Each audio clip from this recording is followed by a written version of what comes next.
Hello my dear warriors, my dear soldiers. இந்த ஒரு தம்ப்நெயில பார்த்த உடனே நீங்கள் எல்லாருமே ஒரு பயத்தோடு இருப்பீங்க. முதல் விஷயம், நீங்கள் யாரும் பயப்பட தேவையில்லை. ஏன் அப்படின்னா, இது வந்து ஒரு ஒரு 5-6 ஸ்டூடெண்ட் எனக்கு மெசேஜ் அனுப்பிச்சிருந்தாங்க. சார், இந்த மாதிரி ஒரு சில பேர் வந்து என்ன அப்படின்னா, public exam time table change ஆயிடுச்சுங்கிறாங்க, இல்லை அதை பற்றி ஏதோ அதிர்ச்சிங்கிறாங்க, இந்த மாதிரிலாம். சரி, நம்மளும் அதே ஒரு தம்ப்நெயில வைப்போம். ஆனால் நம்ம பசங்களை பயன்படுத்தக்கூடாது. அதுக்கு பதிலாக உண்மையா என்ன நடந்துச்சு அப்படிங்கிற விஷயத்த சொல்லணுன்றதுக்காக தான் இந்த வீடியோ. பசங்களா, நேற்று வந்து என்ன அப்படின்னா, நம்மளோட அன்பில் மகேஷ் பொய்யாமொழி அவர்கள், நம்மளோட கல்வித்துறை அமைச்சர் பார்த்தீங்க அப்படின்னா, ஒரு ஆலோசனை கூட்டம் நடத்தினாங்க. இது வருஷம் பப்ளிக் எக்ஸாமுக்கு முன்னாடி நடக்கக்கூடிய ஒரு ஜென்ரல் மீட்டிங். அதாவது டாய்லெட் ஃபெசிலிட்டிஸ் எப்படி இருக்கு, யார் யாரெல்லாம் இருக்கணும், பறக்கும் படை ஃப்ளையிங் ஸ்குவாட்ஸ் எவ்வளோ பேர் போடணும், இன்விஜிலேஷன் எத்தனை ஸ்கூல்ஸ் இந்த தடவை நம்ம அஃபிஷியலாக வந்து எக்ஸாமினேஷன் சென்டருக்கு கொடுத்துருக்கோம். பிகாஸ் 10th அண்ட் 12th மட்டும் தான் எழுத போகிறாங்க. அப்போ 11th என்ன பண்ணுறது, இந்த மாதிரியான நிறைய விஷயங்களை சிஇஓஸ் டிஇஓஸ் இவங்க கூட டிஸ்கஸ் பண்ணுற ஒரு நார்மல் மீட்டிங்கு. இதில் முக்கியமாக நம்ம தெரிஞ்சுக்க வேண்டியது 11th எக்ஸாம். 10th 12th நீங்கள் எதுவும் பயப்பட தேவையில்லை. You just fix your mind. நம்மளோட எக்ஸாம் ஆல்ரெடி என்ன டைம் டேபிள் கொடுத்தாங்களோ அந்த டைம் டேபிளில் தான் நடக்க போகுது. ஏன்னா அவங்க அனுப்பிச்ச வீடியோலலாம் நான் பார்த்தப்ப எலெக்ஷன் வருது அதனால எக்ஸாம் டேட்டு தள்ளி போகுது. எப்பா சாமி, அப்படிலாம் ஒன்றும் கிடையாது.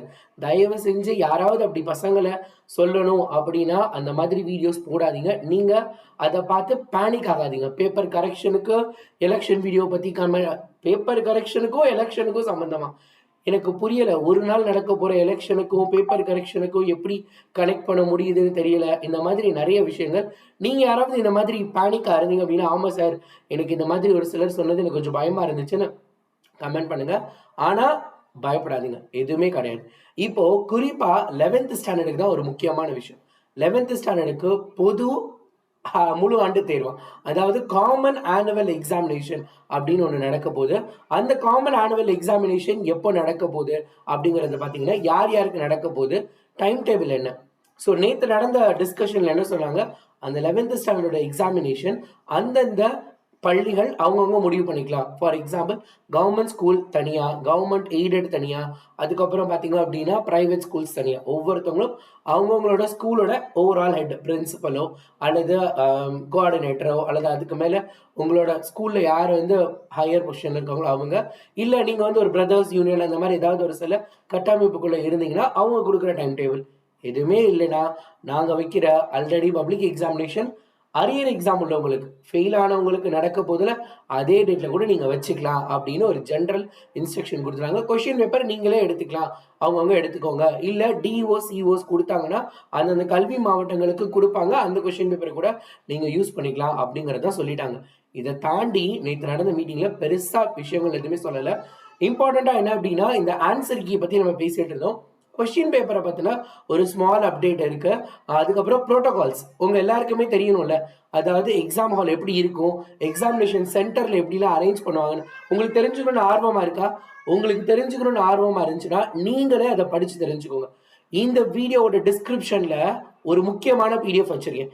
எக்ஸாம் ஹாலுக்கு போகிற ஸ்டூடெண்ட்டு என்னென்ன ஃபாலோ பண்ணணும், எக்ஸாம் ஹாலை டீச்சர்ஸ் என்னென்ன பண்ணணும், ஒரு ஸ்கூல் எக்ஸாம் ஹாலை எப்படி ரெடி பண்ணணும் அப்படிங்கிற ஒரு complete protocol, standard operating procedure ஒன்று இருக்கும் ரைட்டா. அந்த எஸ்ஓபி பிளான் அப்படின்னு அந்த எஸ்ஓபியை நான் உங்களுக்கு அனுப்புகிறேன். யூஸ்வலாக இது ஸ்கூல் டீச்சர்ஸ், நானும் ஸ்கூலில் ஒர்க் பண்ணுறப்ப எங்களுக்கு கொடுப்பாங்க. இப்பயும் நான் ஸ்கூலில் ஒர்க் பண்ணலாலும் I have all my friends, school teachers எல்லாமே ஃப்ரெண்ட்ஸ் இருக்கு.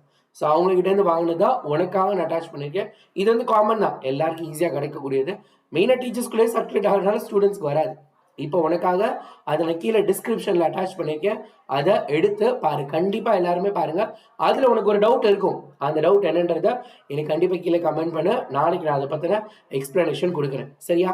யாரும் எதையும் பயப்பட வேண்டாம். மாணவர்கள் அதிர்ச்சி, மாணவர்கள் வருத்தம் அப்படின்லாம் சொன்னாங்கன்னா நீங்கள் என்ன பண்ண தேவையில்லை, பேனிக் ஆகாதீங்க. ரெகுலராக நம்ம சேனலை ஃபாலோ பண்ணுங்கள். நிறைய ஸ்டடி பிளான் படிக்கிறது சம்மந்தமாக இருக்கக்கூடிய வீடியோஸ் எல்லா சேனல்லையும் பார்த்து படிக்க ஆரம்பிங்க, சரியா? எக்ஸாம் டேட் ஃபிக்ஸடு, எக்ஸாம் எழுத போகிறோம். 11th ஸ்டாண்டர்டு கவனிச்சுக்கோங்க, ஆனுவல் எக்ஸாம் இருக்குது அப்படிங்கிறத, ஓகேவா?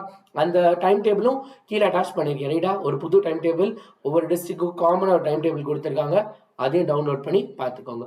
If you can't then who can. உங்களால் முடியாட்டி யாரால முடியும்? டாடா, பாய்.